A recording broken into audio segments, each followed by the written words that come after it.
welcome back to part 2 of the Back to Basics video we're doing this last weekend, this week. So I thought it'd be fun just to kind of go back to basics and either refine or perfect or learn a new stitch. So today we're going to be kind of working on magic circle or a magic ring or a cinch circle. It has many different names, but whatever you want to call it is okay. Whatever you're comfortable with as well helps. So grab your favorite hook, which is whatever you want to be comfortable with, whatever you're most comfortable with. I'm going to be using my favorite, which is a 5.5 millimeter hook. And my favorite kind of yarn is going to be just the size 4 worsted weight yarn. Normal yarn that you would find anywhere at Michael's, Walmart, whatever store you go to get yarn. And then that's all you need. You just need a favorite hook and favorite yarn. And let's get started learning how to do a magic circle or a magic ring. All right, let's get started with learning how to do or perfect your magic circle or a magic ring, cinch circle, whatever you want to call it. So I'm just going to have some yarn here. This is just a regular worsted weight yarn. I think I bought this at Walmart, I believe. It's not very special. It's just a regular size 4 worsted weight yarn. And I'm going to be using my favorite hook again, which is a 5.5 millimeter hook, just for now. So when you do a magic circle, there's one of two ways you can do it.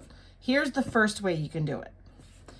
The first way you can do it is by taking your two fingers, your middle and your index finger, and putting them together, taking the end that's short, the tail end, draping it over your fingers like so.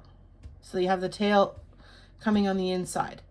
Then what you want to do is kind of just hold that in place temporarily while you take the other strand that's connected to your ball of yarn, and you're going to wrap it around your fingers. So you're going to go under, and then you're going to kind of create an X on the underside of your fingers.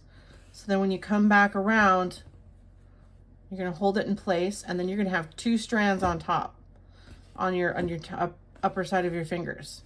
So you'll have an X on the underneath and two plain strands on top. So let's try that again. So what you're going to do is you're going to take this short end, drape it over your fingers like so, hold it in place while you take the other strand and make an X on the inside of your fingers, and then bring it around so you have two strands on the other side of your hand. Now you're going to take your hook here and you're going to put it in between, going under the first strand, and then you're going to grab the second one you're going to grab the second strand, okay? You're going to pull it through, and as you're pulling it through, just twist it up a little bit so that way you don't lose the strand. And then you're going to come back around and you're going to grab that same strand you grabbed, and you're going to pick that up and bring it through the loop on your hook to create a chain one. Now it may be a little tricky, so just take your time. And if you have to pull up on your hook or your loop, I would suggest doing it. But after you've done that, you should have what looks like a magic ring or a cinch circle or a magic circle. You're going to have a shorter tail and then a longer one, which is connected to the ball of yarn. So when you pull the short tail, your circle should get smaller, as you can see.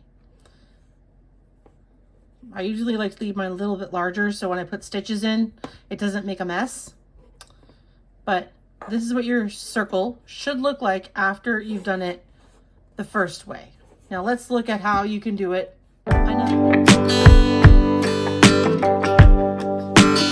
Okay, so another way you can do your magic ring or your cinch circle is by starting off with a slip knot. Okay, and then what you want to do is to create a round is you're going to chain 2. So chain 1, and then chain 2. And most patterns say to chain 2. If they say more, then do more, but generally it's going to be chain 2. And then what you're doing after is, depending on the pattern you're doing, and it's usually by doing 6 single crochets in the second chain from the hook, and that'll make it so it goes around. So I'm just going to put 6, and you're going to do it in the second chain from the hook. So the one on your hook doesn't count. So this one that the loop is coming out of doesn't count. So you're going to do it in the second one, which is right here. So you're going to do 6 single crochets to get yourself going. So that was 1, 2,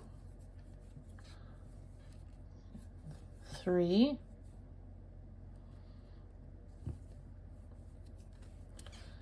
4, 5, and 6. And now, depending on the pattern you're doing, you either may need to slip stitch in chain 1 or just continue in the round. And if it says to continue in the round, you're just going to keep going without slip stitching and chaining 1 when you start a new round. You're just going to keep going in the circular fashion that you're doing without chaining 1 or slip stitching or anything like that. If it says to slip stitch in the pattern you're doing, then slip stitch. But other than that, you're just going to find your first single crochet that you made, unless you marked it, which if you marked it, great. If you didn't, just count back from your hook 6 stitches. So 1, 2, 3, 4, 5, and this one, little droopy one right here, is 6. Okay? And you would be working your stitches into that one starting there. So if you had to double up your stitches by doing 2 single crochets in each stitch, then you would do 2 single crochets in each stitch around, and then your count would go from 6 to 12. So depending on your pattern, you just keep going, or if you want to just keep practicing, just keep adding stitches, and who knows, maybe you'll come up and you'll end up making something by accident. But that's the second way to do a magic circle. And that's it for today, everybody. We learned how to do a magic circle or a magic ring and make it better or learn something new. So don't forget to subscribe, hit that like button and the notification bell. And don't forget, next week, we're going to be doing the next installment of our calendar blanket we're working on this year. And I think we're going to be doing 2 more ornaments. So stay tuned for next week. We can keep going on that. And I honestly think we've only got maybe 2 videos left for that. So let's keep going, and I can't wait to see what your blankets look like so far. I'm definitely going to be using mine with my kids this year, which will be fantastic. So don't forget to subscribe, hit that like button and the notification bell, and I will see you next week for more fun content. Bye, everybody.